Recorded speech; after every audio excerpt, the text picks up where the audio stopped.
It is now time to tell you about New Jersey's wine scene. It is bubbling with potential, but for many, it's still under the radar. What happens when you bring together the state's top vineyards, tastings, expert panels, and wine lovers under one roof?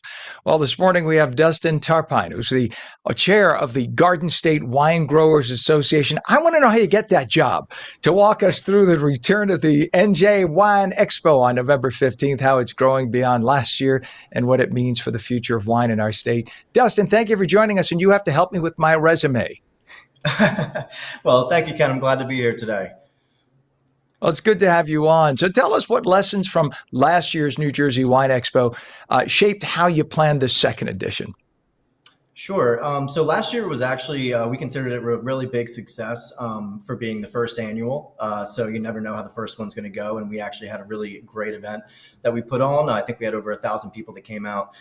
So one thing we really want to kind of add is just to give people a little bit more of a roadmap of how to get through the New Jersey wineries when they're there. So the expo is going to have over 30 New Jersey wineries collected together in one place. So it can be a little overwhelming. So we want to help provide our guests with a little bit more of a roadmap of what types of wines to find in which part of the state, and kind of arrange the room in a way that helps them find wineries that are closer to them, that they can go and visit themselves. Oh, interesting. And how many wineries are going to be participating, and how diverse will the wine selections be? I believe we're at 35 or 36 wineries, so that was as many as we could fit in the room.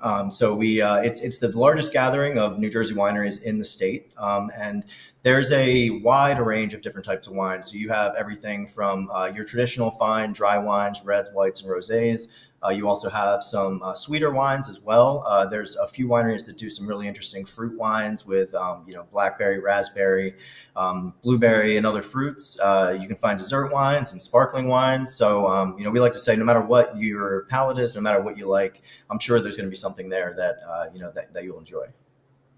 Well, you talk about sweet wines, and one of the first wines I tasted when I first moved to New Jersey in the early 2000s, and I was shocked. I didn't realize New Jersey had a wine industry, but it sure did, and an amazing one. The first wine I tried was an ice wine. I had Hmm. no idea. It's such a specialty wine. For those who don't realize, that's when I guess the grapes are allowed to shrink down a little bit, like almost to the point of raisins. So they're super condensed, sweet, syrupy, delicious, and they come in skinny bottles, right? They're almost like a tube because you only have a little sip of it for dessert. What a delicious, crisp, wonderful, just sweet enough, just crisp enough wine. Have you tried some of the ice wines in the state? I have, yeah. I mean, we have a pretty kind of a hard time producing ice wines just because of where we are climatically. We don't get very cold very quickly in the fall, and that's sort of a prerequisite to be making ice wines consistently year after year. The ones that have been made are excellent, and there are some other ways to sort of get around the weather. You can pick the juice basically, and then freeze all of the juice, and then thaw off a certain portion, so you kind of get the same effect as well. So we can do some things to kind of get around our environmental limitations. But there are a lot of good ice wines being made in the state for sure. Yeah. And for someone who hasn't tried it or who thinks I only like dry, I only give me a dry red, you have to, it is just a different experience. It's so refreshing and so delicious. And as much as it's good for, fall and winter, on a hot summer day after a little meal, just a tiny, tiny sip of ice wine was, oh my God, it is to die for. Amazing. So beyond tasting, and by the way, I haven't had a drink in 15 years. That's the best part. I'm just thinking this is just, or 10 years. It's been over 10 years. I'm thinking from recollection now how good it was. But beyond tastings, what kind of programming are you going to have, like panels and workshops or insider features? Yeah, so we're going to have a couple different tables set up for some of the other organizations in the state. So there are a number of organizations throughout the state that kind of work in collaboration with Garden State wine growers to promote certain specific regions or styles within the wine industry. So there will be some tables devoted to those industries so they can tell what they do, or those organizations, I should say.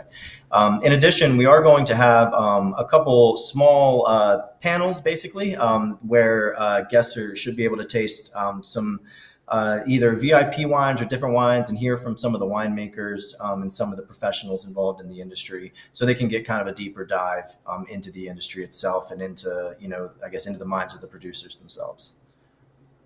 Big is the industry in New Jersey, and is it still growing at this point?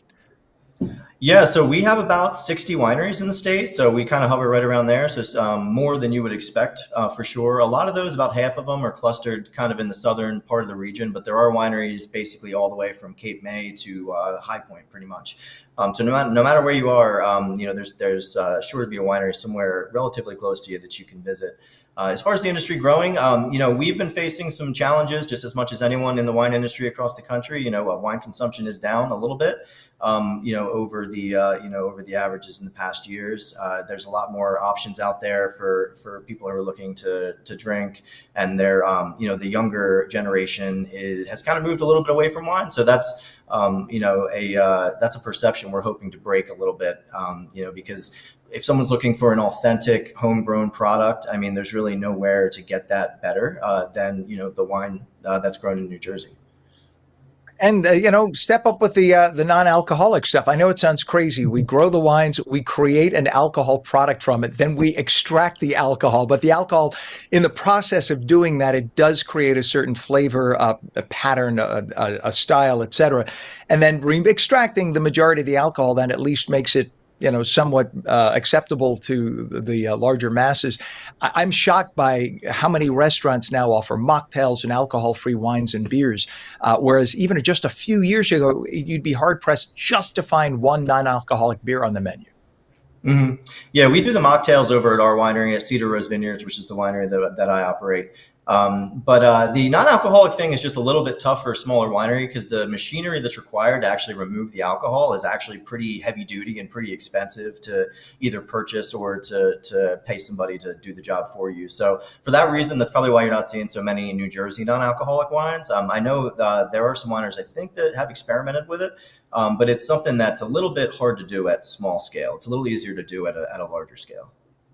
Yeah, and when they first came out, they were god awful. They were just the worst. You think to yourself, well, why would I subject myself to this? You'd be better off taking just grape juice and putting some seltzer in it and pretending that way.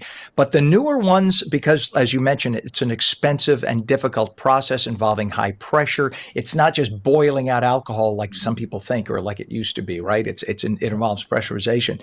But it is very, very, very good. So for somebody, I have atrial fibrillation.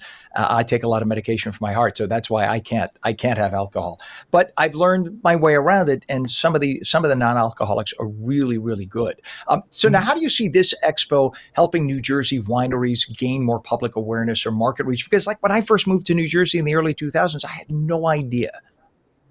Yeah, I mean, to be honest with you, I grew up here my whole entire life, and I didn't learn about the industry until I was basically getting out of college for the most part. When I did an internship that landed me at a farm that was a research farm that Rutgers runs that was doing research on wine grapes. But no, I think that the best part about the expo is that it's such a large display of New Jersey wineries that it just really gives you a feel for the scale of the industry, like no other event that really gets put on throughout the state. Even some of the other larger festivals, at most you have maybe potentially 15 wineries.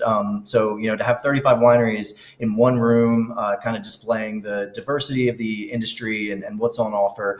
I think it's really a good way to try to get the public's attention and say, hey, look, we're here. This is, we're a much bigger deal, I guess, than some people think we are. And we really are growing and, are producing fantastic products and fantastic experiences. If you go and visit a winery, there's a lot going on. It's a very active scene. There's always music.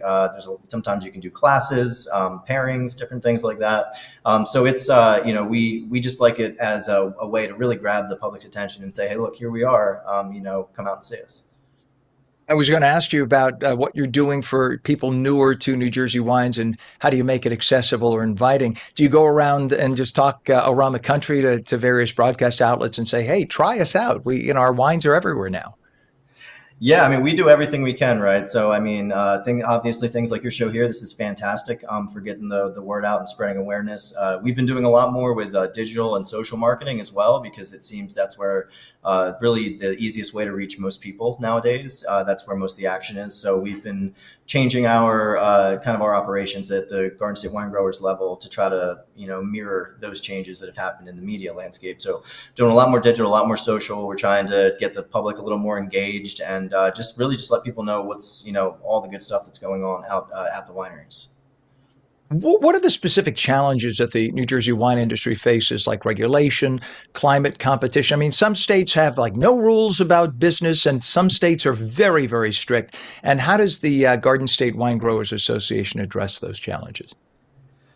Yeah, I mean, it's it's a New Jersey is a relatively heavily regulated state. I mean, we do have a lot of say permissions and abilities that we do have that we can take advantage of that really help out the industry. We're allowed to open up 15 outlets, which are basically BYOB locations where they can serve our wine. So that's something that we can do that's super helpful. The biggest things are just around. I think doing press tastings is a big thing. We need to be able to pour wine for press outlets and make sure that we can spread the word that way. And overall, it's we're able to do what we need to do, but I would say that there's definitely a fair amount of regulation that we have to navigate in the process. Yeah, definitely. I would imagine. But at least it's not what the distilleries. I didn't realize that distilleries are under federal guidance as opposed to wineries, right? So we have a couple of micro distilleries, I think two in the entire state of New Jersey. And I was there for a bachelor party about 10 years ago.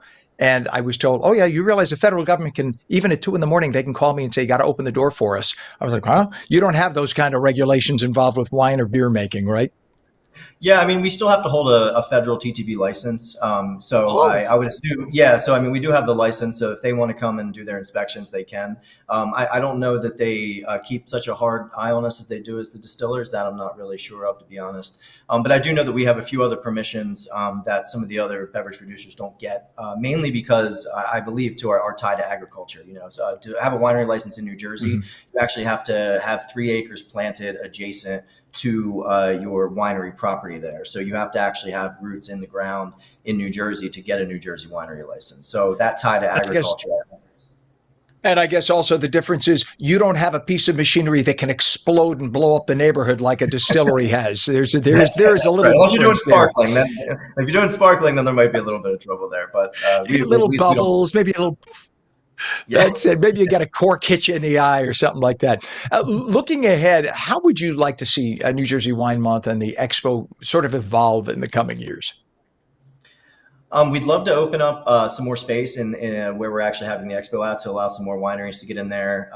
We're looking at some collaborations with some people in the food and restaurant industry, so they can come and do some demonstrations and actually pair some foods with New Jersey wines and show people how well honestly our wines do pair with food. Our wines are very generally lean toward old world, which makes them really incredibly food friendly in most cases. So that's a really good place to use New Jersey wines. But I just want to continue to see it grow. I want to continue to see good participation from the wineries and good attendance from our guests. And as we go along and we talk to people, our members, and we talk to the guests that are coming out to the expo, we can see what we can add to make it even better in the future. What's a website for people to get tickets or more information, Dustin? They're going to be going to newjerseywines.com, and then that's going to be there'll be a link there to the expo page where they can get tickets. Love it. Dustin Tarpine, Chair of the Garden State Wine Growers Association, abbreviated GSWGA. We appreciate you coming on this morning. Thanks so much. Thank you, Ken, for having me.